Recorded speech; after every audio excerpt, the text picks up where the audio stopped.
Libro de audio editado por www.lemp3.com. Twain, Mark 1835-1910. Escritor y humorista estadounidense. Seudónimo de Samuel Langhorne Clemens. Sus mejores obras se caracterizan por un franco y a veces irreverente sentido del humor rayano en la sátira social, además de por un acentuado realismo en cuanto al lugar en que se desarrollan sus historias y al lenguaje utilizado por sus memorables personajes, y por un profundo odio a la hipocresía y la opresión. Nació el 30 de noviembre de 1835 en Florida, Missouri. Cuando contaba con 4 años, su familia se trasladó a Hannibal, Missouri, un puerto fluvial en el Mississippi, donde el joven asistió a la escuela pública. Tras la muerte de su padre, en 1847, fue aprendiz en 2 imprentas y, en 1851, comenzó a crear planchas tipográficas y a publicar notas en el periódico de su hermano, el Hannibal Journal. Más adelante trabajó en imprentas de Keokuk, Iowa, Nueva York, Filadelfia y otras ciudades y, después, como piloto de un barco de vapor por el río Mississippi hasta que la Guerra Civil estadounidense hizo imposible su navegación. En el año 1861, se alistó por un breve periodo de tiempo en una compañía irregular de voluntarios de caballería del Ejército Confederado o Ejército de los Estados del Sur. Hacia el final de ese año acompañó a su hermano al recién creado territorio de Nevada, donde probaron fortuna en las minas de plata.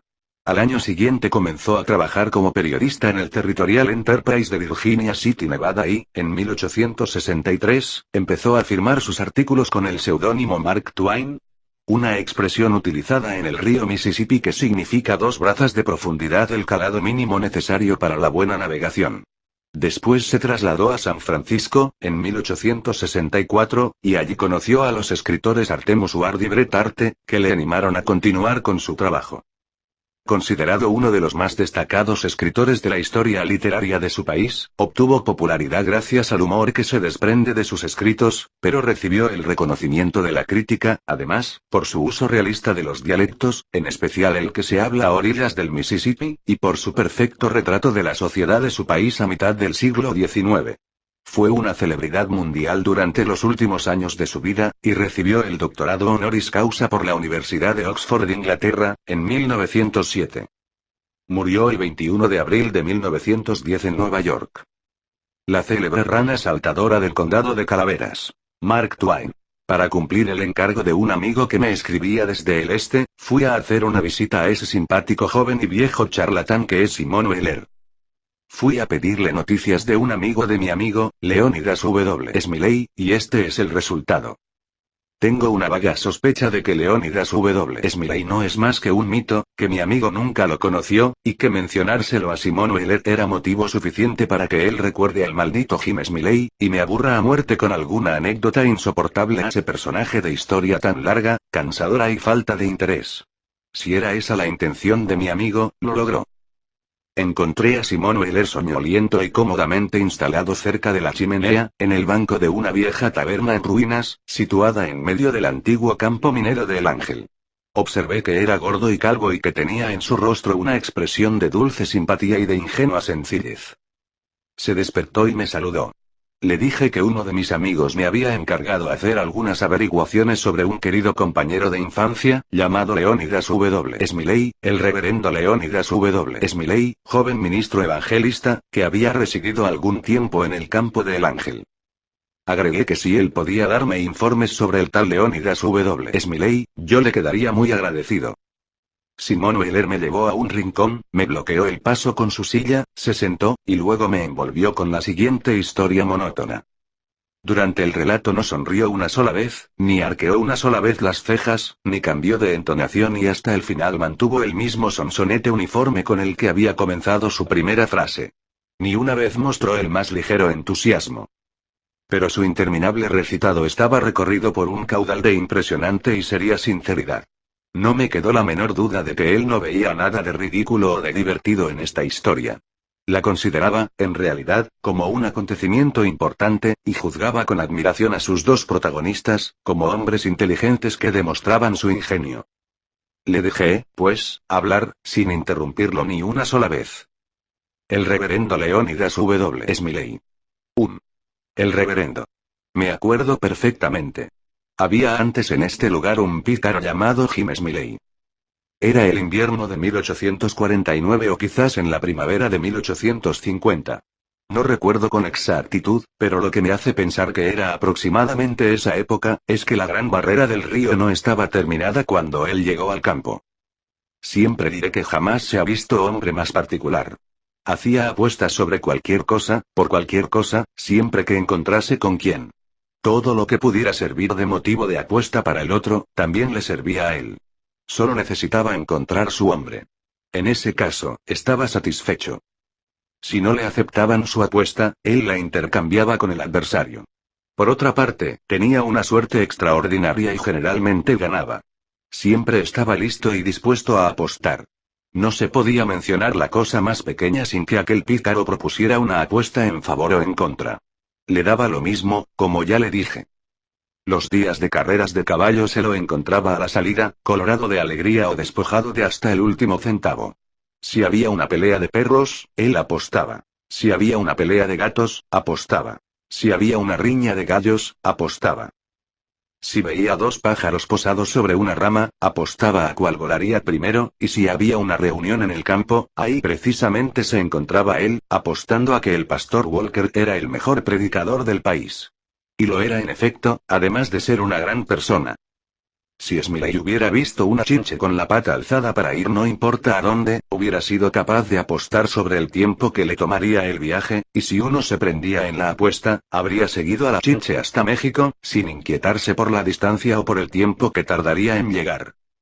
Aquí hay un montón de personas que han conocido a ese Smiley y que podrían contarle cosas sobre él. Él hubiera apostado sobre cualquier cosa, sin tener preferencias de ninguna clase. Era un tipo audaz. En cierta época, la mujer del pastor Walker estaba muy enferma. Su enfermedad duró mucho tiempo. Creían que ya no tenía salvación. Una mañana, el pastor entró y Smiley le pidió noticias. El pastor le respondió que ella estaba mejor, gracias a la infinita misericordia del Señor, y que con la bendición de la providencia iba también que seguramente mejoraría rápidamente. Smiley, sin pensar en lo que decía, hizo su apuesta a que está muerta, a las 2:30, dijo. Ese Smiley tenía una mula a la que los muchachos llamaban la yegua del cuarto de hora. Eso no era más que una broma, porque, seguramente ella tardaba menos que un cuarto de hora en hacer su camino, y por lo común, él ganaba dinero con esta bestia aunque fuese tan lenta y aunque siempre tuviese ataques de asma, fatiga y otras cosas parecidas. Le podían dar de 2 a 300 metros de ventaja. Igual se la alcanzaba pronto. Pero al final de la carrera, se animaba increíblemente, y se ponía a trotar y a galopar, impulsando sus patas hacia todas partes, por el aire o sobre las barreras, levantando una polvareda tremenda, y haciendo un ruido terrible con su tos, y siempre llegaba primera, exactamente por una cabeza. Tenía también un bulldog pequeño, que parecía no valer ni 2 centavos, por su aspecto vulgar y poco agresivo, tanto que al apostar contra él uno temía quedar como un ladrón. Pero cuando el dinero estaba apostado, se convertía en otro perro. Su mandíbula inferior comenzaba a resaltar como la torre de un barco a vapor, y se descubrían sus dientes, brillantes como una hoguera. Otro perro podía correrlo, provocarlo, morderlo, arrojarlo sobre su espalda. 2 o 3 veces.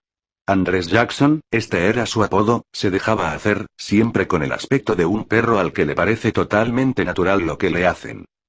Se doblaban las apuestas, se triplicaban, contra él, hasta que no hubiese más dinero que apostar. Entonces, de repente, atrapaba con fuerza al otro perro exactamente en las articulaciones de las patas traseras, sin hincar demasiado los dientes, lo suficiente para cuidar su presa, y mantenerse así tanto tiempo que si no se arrojaba la esponja, hubiera seguido un año. Smiley había ganado siempre con este animal, hasta el día en que encontró un perro que no tenía patas traseras porque se las había cortado una sierra circular. Cuando la pelea se había prolongado bastante y ya se habían vaciado todos los bolsillos, al ir Andrés Jackson a morder su pedazo favorito, se dio cuenta de que se habían burlado de él, y que el otro perro lo tenía a su merced, por así decir. Se lo vio sorprendido, avergonzado y acobardado. No hizo ni un solo esfuerzo, y desde ese instante, el otro lo sacudió con rudeza. Dirigió una mirada a Smiley, que parecía decirle que su corazón estaba sufriendo y que era su culpa, la de Smiley, el haber traído un perro que no tenía patas traseras que él pudiera morder, porque eso era lo que se acostumbraba en una pelea. Acto seguido dio algunos pasos rengueando, se acostó y murió. Era un buen perro este Andrés Jackson. Sería famoso si viviera. Porque tenía madera y genio. Lo aseguro, aunque las circunstancias lo hayan traicionado. Sería absurdo no reconocer que para luchar de esta manera, un perro debe tener un talento especial. Siempre me pongo triste cuando pienso en su último torneo y en la forma en que acabó. Pues bien, aquel Smiley tenía fox terriers, gallos de pelea y toda clase de animales, hasta el punto de no contar con ningún instante de descanso. Así, cuando alguien quería encontrar no importa qué cosa, para apostar en su contra, siempre estaba dispuesto. Un día atrapó una rana, la llevó a su casa y dijo que iba a educarla. Durante 3 meses no hizo nada más que tenerla en su corral y enseñarle a saltar, y apuesto lo que quiera que le enseñó. No tenía más que darle un pequeño empujón por detrás, e inmediatamente se veía a la rana girando por el aire como una espiral que diese una vuelta, o dos si había tomado gran impulso, y volver a caer sobre sus patas con la destreza de un gato. Le había enseñado también el arte de atrapar las moscas, y tan pacientemente la había adiestrado sobre el tema, que localizaba una mosca sobre la pared a una distancia mayor de la que podía verla. Smiley decía que todo lo que le hacía falta a una rana era educación, y que educándola, se podía hacer de ella casi lo que se quisiera, y yo creo que tenía razón. Fíjese, yo lo vi colocar a Daniel Webster sobre el piso, Daniel Webster, era el nombre de la rana, y preguntarle las moscas, Dan, las moscas. Y antes de que usted pudiera hacer un niño, ella daba un salto, y engullía una mosca aquí, sobre el mostrador, volvía a saltar al suelo como una pelota de barro, y se rascaba después la cabeza con una de las patas traseras, con una actitud tan indiferente que parecía que no tuviese la menor idea de lo que había hecho, como si creyese que cualquier otra rana podía hacerlo. Jamás han visto una rana tan modesta y leal, tan adiestrada como esa. Y cuando se trataba de saltar sobre un terreno liso, lo hacía en cualquier momento con toda facilidad, y atravesaba más espacio de un salto que ningún otro animal de su especie. El salto en largo era su especialidad. En esos casos, Smiley apuntaba todo su dinero, apostando por ella, mientras tuviese una moneda. Estaba bárbaramente orgulloso de su rana, y tenía derecho a estarlo. Si hasta personas que habían viajado y estado en todas partes, decían que ella vencería a todas las ranas que habían visto. Muy bien. Smiley guardaba su rana en una pequeña jaula, y a veces la llevaba con él a la ciudad, para hacer apuestas. Un día, cierto individuo, extraño en nuestro campo, lo encontró con su jaulita y le dijo ¿qué diablos lleva ahí dentro? Smiley, con expresión indiferente, le respondió podría ser un loro, o un canario, pero no, es exactamente una rana. El otro la tomó, la miró atentamente, la volvió a mirar en todos sentidos, y luego dijo es verdad. ¿Y qué es lo que sabe hacer? Yo le aseguro, dijo Smiley con gesto de desinterés y aire despreocupado, que sabe hacer una cosa. Puede vencer saltando a cualquier rana de calaveras. El individuo volvió a tomar la jaula, la examinó de nuevo durante largo rato, atentamente, y se la dio a Smiley diciendo con decisión después de todo, no veo en esta rana nada que sea mejor que en cualquier otra rana. Es posible, respondió Smiley. Tal vez usted entiende de ranas, y tal vez usted no entiende. Quizás usted tenga experiencia, y quizás no sea más que un aficionado. En cualquier caso, yo tengo mi opinión, y apuesto $40 a que esta rana salta una distancia mayor que ninguna otra rana de calaveras. El otro pensó un minuto, y luego dijo, con cierta pena mire, en este lugar no soy más que un forastero, no tengo rana. Si tuviera una, apostaría. Muy bien, dijo Smiley. Si quiere cuidar mi jaula por un instante, yo le buscaré una. El individuo tomó la jaulita, puso sus $40 junto a los de Smiley y se sentó a esperar que éste regresara. Allí estuvo un buen tiempo, pensando y pensando. Luego, sacó la rana de la jaula, le abrió la boca todo lo que pudo, y tomó una cuchara de té. Y acto seguido se dedicó a llenar la rana con pequeños trozos de plomo, llenándola hasta el mentón. Luego, la colocó sobre el suelo, delicadamente. Durante ese tiempo, Smiley, que había ido a la charca, chapoteaba en el barro. Al fin, atrapó una rana, la llevó y se la dio al individuo, diciendo ahora, si ya está listo, póngala al lado de Daniel, con las patas de adelante al nivel de las de Daniel, y yo daré la señal. Entonces dijo 1, 2, 3, a saltar. Y Smiley y el individuo tocaron cada uno a su rana por detrás. La nueva rana saltó con viveza. Daniel hizo un esfuerzo y se encogió de hombros de este modo, como un francés, pero fue en vano.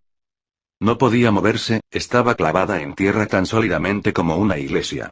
No podía avanzar, como si estuviese anclada. Smiley estaba terriblemente sorprendido, y hasta enojado, pero no podía sospechar lo que pasaba. Seguro que no. El individuo tomó el dinero y se fue.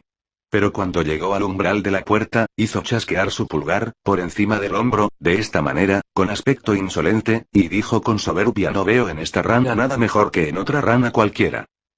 Smiley quedó un buen rato, rascándose la cabeza, con los ojos clavados en Daniel. Al fin, se dijo: no comprendo por qué esta rana no quiso saltar. ¿No le pasará algo? Se la ve más hinchada que nunca. Tomó a Daniel por la piel del cuello, y la levantó, exclamando: que me lleve el diablo si no pesa 5 libras. Puso la rana cabeza abajo, y Daniel escupió un puñado doble de plomo.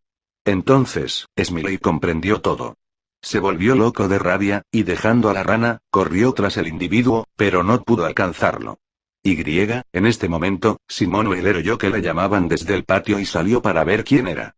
Al salir, giró hacia mí y me dijo: quédese ahí, forastero, y no se preocupe, que no tardo ni un segundo.